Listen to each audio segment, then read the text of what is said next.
രാവിലെ തെണീറ്റ് ഇവളിതെങ്ങോട്ടാന്നുള്ള ചിന്തയാണെങ്കിൽ എല്ലാവർക്കും തെറ്റി. ഇന്ന് ഞാൻ നദുവിൻ്റെ സ്കൂളിൽ പോവാൻ കേട്ടോ.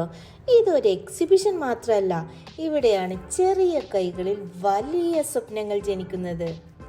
ഇത്രയും കാലം കുട്ടികൾ കഷ്ടപ്പെട്ട് പഠിച്ചത് എന്തൊക്കെയാണെന്ന് പേരൻസിനും ടീച്ചേഴ്സിനും ഒക്കെ ഒന്ന് കാണിച്ചു കൊടുക്കണ്ടേ? അതിനുള്ള പരിപാടിയായത്. പക്ഷേ ഇതിലെ ചിലവർക്കൊക്കെ കാണുമ്പോൾ നമുക്ക് മനസ്സിലാവുന്നുണ്ട് കേട്ടോ, കുട്ടികൾ മാത്രമല്ല പാരൻസിൻ്റെ ഇരുണ്ട കൈകളും പ്രവർത്തിക്കുന്നുണ്ടെന്ന്.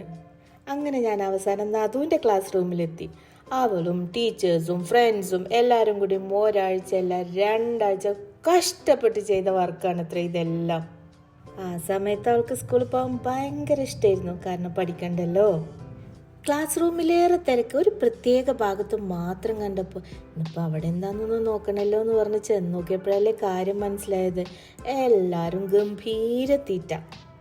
വന്ന സ്ഥിതിക്ക് ഞാൻ അവിടെ നിന്ന് ഒരു ഓറിയോ ഷേക്കും വൈറ്റ് പാസ്തയും കഴിച്ചു. അപ്പോഴാണ് അറിഞ്ഞ് +2 സ്റ്റുഡൻസ് നടത്തുന്നതാണെന്ന്. നമ്മളൊക്കെ എല്ലാവരും എൻകറേജ് ചെയ്യണ്ട്.